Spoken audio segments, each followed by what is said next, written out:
Hello again, I'm Chef John Terzak, and this lesson to make roast rack of lamb persillade. What does persillade mean? It means a mixture of breadcrumbs, garlic, parsley, and a little bit of butter or oil that you apply to different foods, So I have an 8-bone lamb rack here, and we're going to clean most of this off because we're going to put some Dijon mustard on here and a breadcrumb mixture that we're about to make. And then we're going to bake it over this mirepoix that I have sauteed with some rosemary, thyme, bay leaf, and I have some garlic in here ready to mix in, but we're going to put a little white wine on here. And the reason we're doing all this is we're going to make a traditional sauce out of whatever's in this pan after this roasting process is complete, which is a systematic approach to salvaging any drippings from any roast and applying it to the juice or the sauce that you're making. That's what we're going to do. This has some fundamental qualities to it making this dish, okay? So let's get this lamb rack trimmed a little bit here. We want this excess fat right here off. See, I'm cutting right along where the eye is. Take this off. I have this belief that the least amount of fat that you serve with this kind of dish, the better. Now, can I leave the fat in between the bones? I can, or I could take the fat off the bones like so, which is what I'm going to do, because I want my bones nice and clean. When we ultimately carve this, this is 2 dinners. This is an 8-bone rack, so it's 4 chops per person here.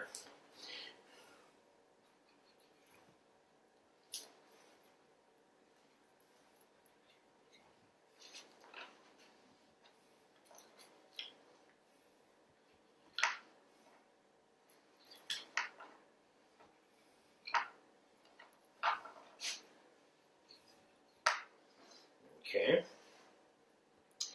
I could take a little bit of extra fat off these bones this way. All right, now this amount of fat I'm concerned with too. I don't want to have the person who's eating this have to battle between what's good and what's not good in each bite that they're cutting into. So I'm going to take all of this excess fat off of here.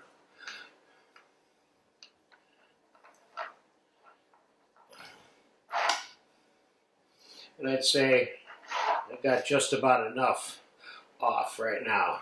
There's little portions like that, that's okay. Okay, so here's what we're going to do. I have 2 cups of plain breadcrumbs here, and I'm going to put about, a cup of chopped parsley in here. I'm going to put a couple tablespoons of chopped garlic in here. Let's say 3 tablespoons of chopped garlic. And I have some melted butter here. Now, I'm going to let's get a little salt and pepper in here before I even continue. A little bit of pepper and a little bit of salt there. Now we're going to add whole melted unsalted butter to this mixture until it's at the texture that we want. In other words, it needs to be like, if you're from the north, good packing snowballs, because we're going to pack it onto the lamb rack and it needs to be able to adhere to the lamb rack. First, let's get it mixed up a little bit.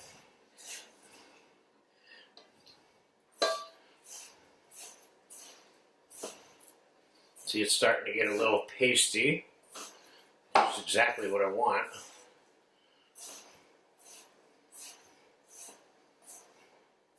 Now you can make roast pork loin persillade, which I've done a lot, by applying this to a pork loin. That's a lot less expensive and still equally as tasty. Let's put the rest of this butter in here. I think in this case we had about a cup of melted butter.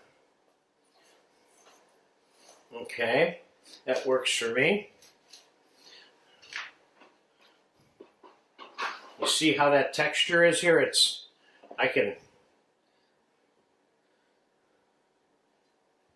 just give that a taste, just for fun.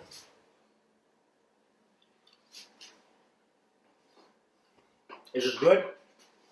Nice and garlicky, but not too garlicky.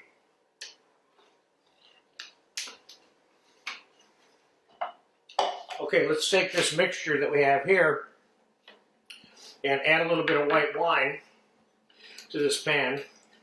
Not much, just enough to moisturize it during the roasting process at this point. Later, we're going to be adding more wine and getting all the residue off of this after the roasting process is done. Okay, so now let's put a little bit of salt and pepper on the rack. Now remember, this could be a pork loin or any other piece of meat you want to do this treatment to, really. Now, I'm going to put some Dijon mustard directly on this lamb rack. Like so. It looks like a lot of mustard, but it's not. And it's going to help the breadcrumbs stick to it perfectly, which is what we're going to put on here right now.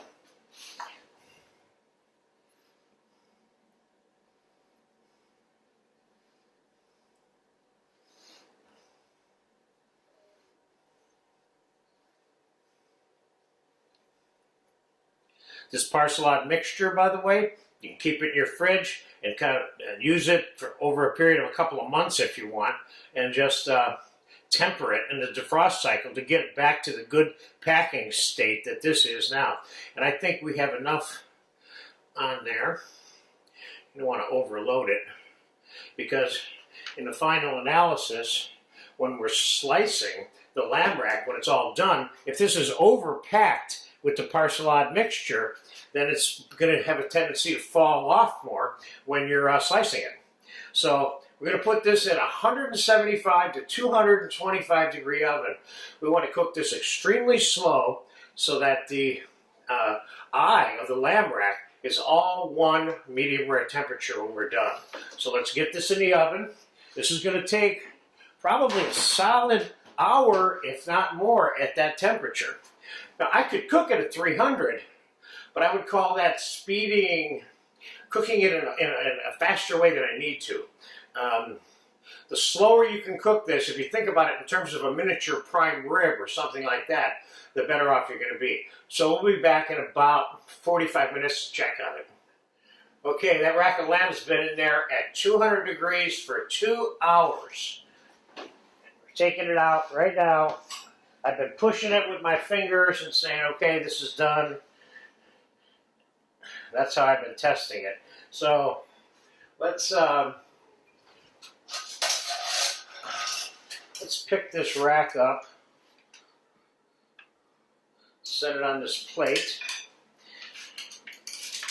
I didn't add any moisture to this mirepoix throughout any of the cooking, but it has whatever came out of that lamb is sitting in here. Now we're going to put this on a stove, and I'm going to throw some white wine on here so we can deglaze this. This is we're going to make a simple white wine demi brown sauce. Ain't going to take too much to deglaze that. About deglazed already. Okay, so now we're going to slide this up and we're going to make the sauce in this pan. The first thing we're going to do is we're going to reduce this wine. This procedure that I am showing you right now is a very old world standard principle in salvaging any flavors that are left over from any roasting process where the food is either put on a rack or not put on a rack, where you're always systematically getting that flavor left and incorporating it into the final sauce or juice. So we're going to let this reduce for about 5 minutes, then we're going to add some demi to it, and then we're going to reduce that a little bit, then we're going to strain it and season it, and that sauce is going to be done. So I'm going to fast forward about 5 minutes from now. I'll be right back. Okay, about 5 minutes worth of reducing here is what we've got. As you can see, about 75% of the white wine is gone. Now I'm going to put a cup and a half of brown sauce, demi-glaze, whatever you want. You can put brown juice in here if you want to serve this with a nice juice. We'll put this back on the stove, bring that up to a simmer. We're going to fast forward you through this for another 3 to 5 minutes. Then we're going to strain that sauce, cut the lamb, put it on a plate. It'll be that simple. So I'll be back in now, a couple minutes. Okay, the brown demi and the white wine with the mirepoix, it's cooked enough for me. I'm going to strain it.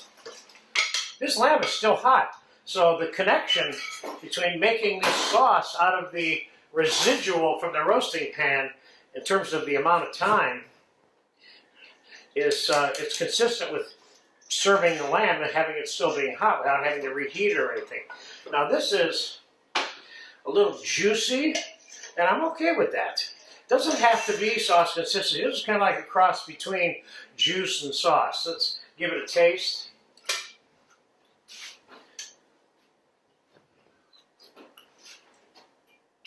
This tastes good. This needs a little bit of pepper.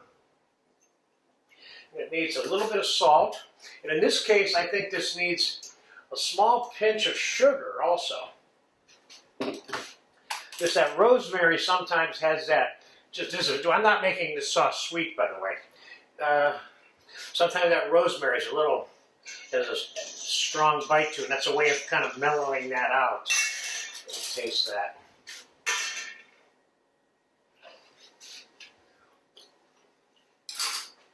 Nice. Okay, let's put the sauce on the plate.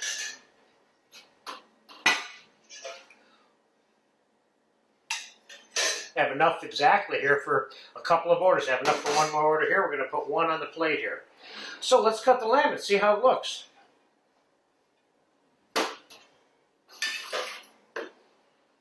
So it's 4 bones per. This actually has 7 bones, but part of this lamb rack right here is missing this bone right here.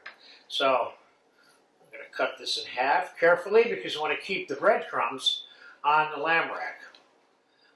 How does that look? Oh boy, that looks really good. Let's cut this carefully because we want to keep the breadcrumbs intact here. Or the persillade. So let's set that down right there like that. Look at that.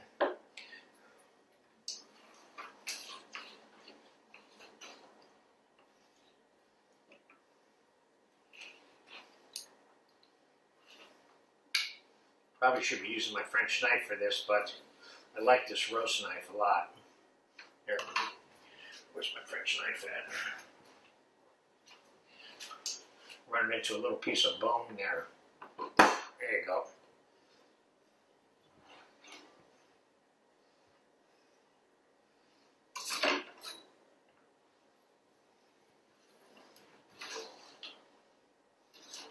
Oh, this lamb is cooked perfectly. And you see the way it's all one temperature? That's because we cooked it slowly. Now you could say that that's one dinner right there, but if this was me eating this, I would want this other, at least one of these small pieces from this end here, mixed into that. There you go. There. This is a nice rack of lamb dinner. This is basic now too. This is an old traditional version, but when I say basic, I mean mirepoix underneath the roasting rack, a little bit of seasoning on top, looks good. And how to salvage the juice from the roasting pan and get your sauce made out of it. That's very traditional way of going about it. So there you go, roast rack of lamb persillade. Persillade being the crust that's on the top. You get a chance to eat this, which I'm about to do, go for it. Thanks for watching.